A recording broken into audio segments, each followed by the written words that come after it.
we'll see what Jack asks Chloe about knowing about that chant, using it purposefully, and what she knew about it previously to using it.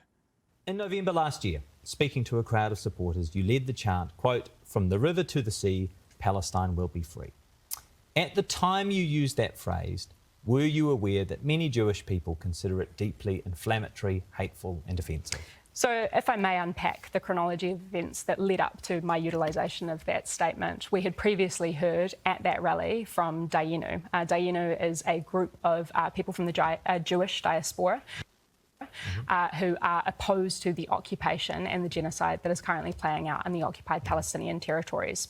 We had a member of the Jewish community speaking to their life experience of having felt as though they, in their own words, were indoctrinated and felt as though they had ideological blinders on and had fear of that statement alongside the Palestinian people.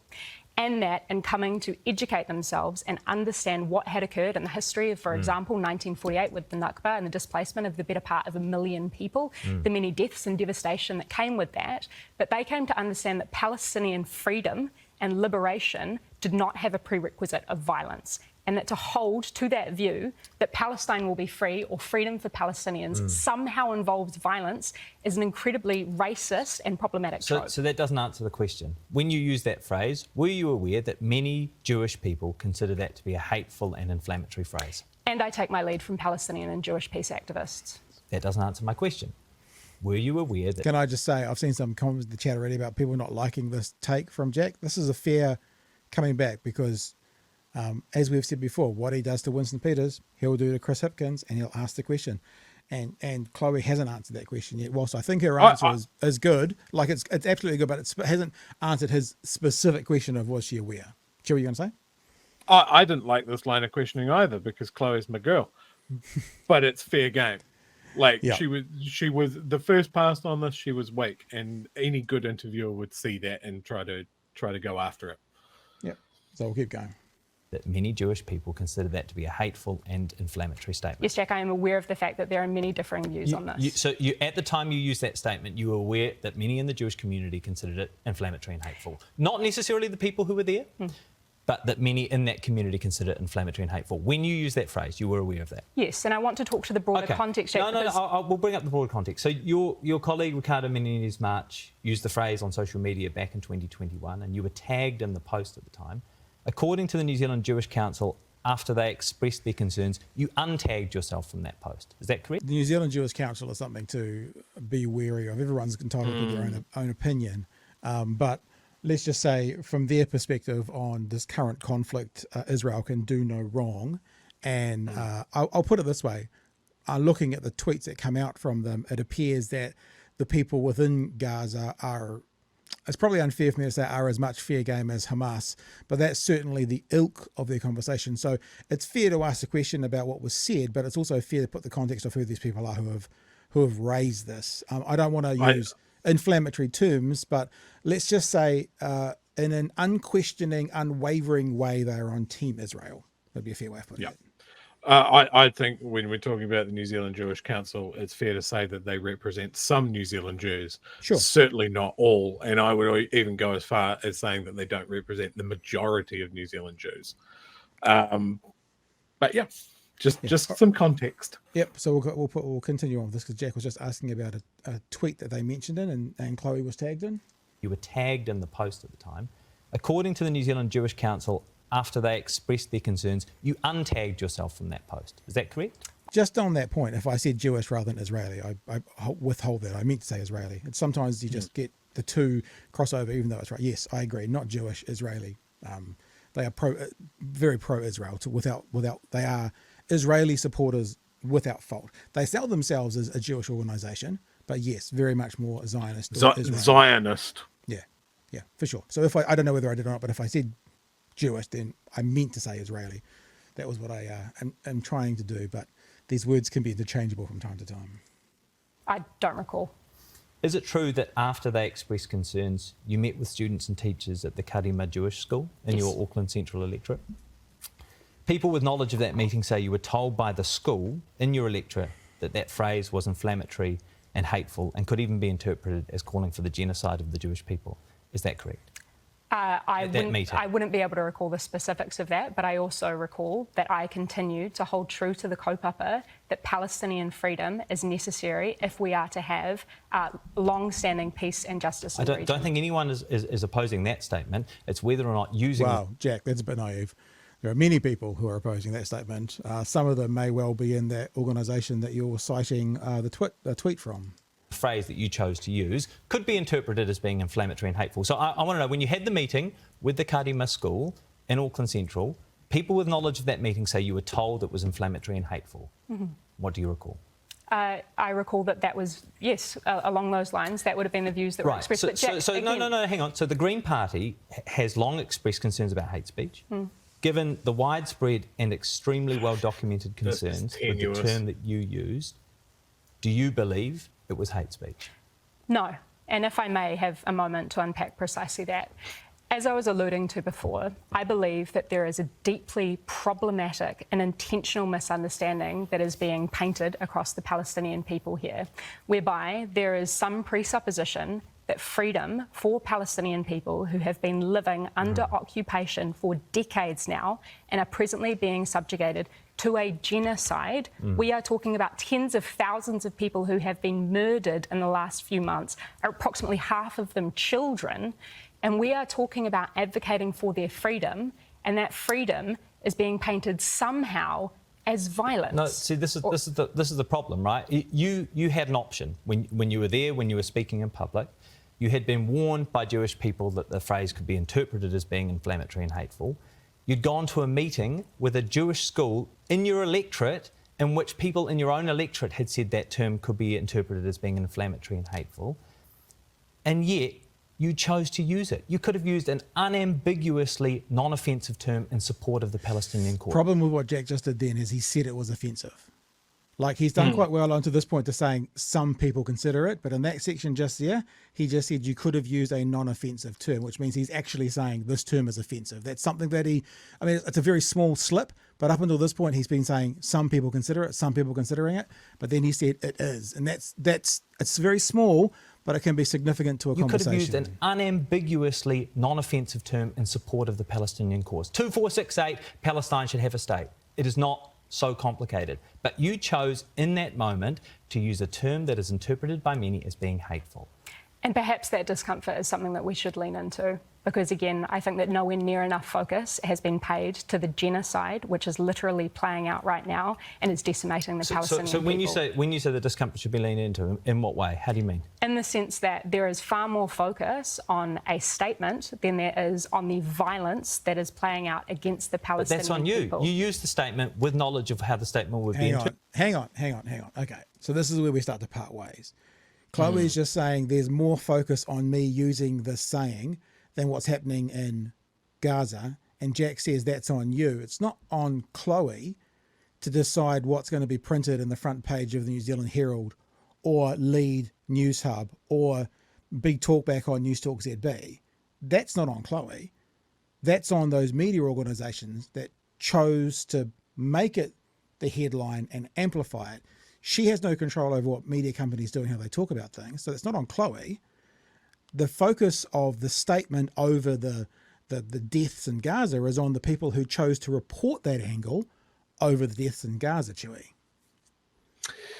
Yep, absolutely. And we come back to something we spoke about at the time. There is so much of this interview that is dedicated to unpacking this. Something that happened last year when the invasion of Gaza had just started. And I think we were probably discussing the raising of a single hospital and whether the Israelis meant to do it or not. Yeah. Now we're months down the track, close to 30,000 Gazans dead, every single hospital destroyed, and a potential ground invasion of the safe zone that the Israelis told everybody to move to. And yet we're still policing language because that's the offensive thing. Yeah. I don't know. The story that I read today about the little kid that had texted the Red Crescent asking for help, they found her, Pat. Do you know where she was? Where? Did you read this story? No. Because it fucking broke my heart. Dead. decomposing in a car with her family. That's offensive. Yeah. Yeah. All right. We'll play a bit more. The rage I felt, and and yet we're talking about this stupid phrase again. Yeah. Like let's move past it. Like, nobody's been talking about this for weeks. He's got someone that is sticking their hand up to lead the Green Party. The other part of this interview was fantastic, of it, her essentially talking about people power. Yeah, yeah. But this is what's been like, we're talking about it. It's going to be re-injected into the space about the discussion on Gaza here in New Zealand. The cold fury I feel over this part of the interview, I can't describe. Well, I'm sorry to put you through it, but we've got a bit more coming, okay? Interpreted. So I see that you had justified it by saying you take your lead from peace advocates and Jewish peace advocates. By that logic, if I were to use, to publicly use a term which some people in the rainbow community thought was hateful, but a few of my gay friends said was harmless, are you saying that would be okay by that logic? I think that that's an incredibly reductive way to progress this argument, Jack, because if I may... It's exactly the same logic, right? No, but the logical consequence of what you're asking for here, for me to back down from utilisation of a statement which is used the world over, and might I say the pushback against has been used to silence advocates for Palestinian freedom, is that I would then be exposing advocates, activists across this country in their use of that statement when they are coming to rallies across the country to advocate for Palestinian freedom. I am not interested in the semantics of that statement. I am interested in using the privilege of my platform to advocate for freedom of Palestinian people, least of all against the genocide that is presently playing out against them. I'm not interested in the semantics of that statement. It goes against this statement of Chloe Swarbrick, May 17, 2019, words have consequences. Words do have consequences, I agree with that. And I'm grappling with those consequences, including right now and having this discussion with you, Jack. And I hold true to the fact that we should lean into that discomfort and we should interrogate it. Why is it that that statement of Palestinian freedom causes so much discomfort? Because in fact, I believe that in interrogating that, because we have the people opportunity... interpret it as calling for the genocide of the Jewish people. And that's an interpretation that we should interrogate wholesale. Is it correct you attended mediation with the Human Rights Commission? As it's been reported, but again, I think that it's really important here to be clear about the fact that Human Rights Commission processes are confidential. What was the result? Can you tell us that much? I can't disclose that, Jack. It's a confidential process. There you go. So that was the part with Chloe on. I've got some other things I want to add to, including what Aotearoa Liberation League put out a couple of hours ago that speaks directly to this. But do you want to jump in first, Julie? I just want to make it, like, just bringing it back to commentating on politicians at interviews. Chloe is great, but there is one thing. It's both a plus in how she dealt with this interview, right?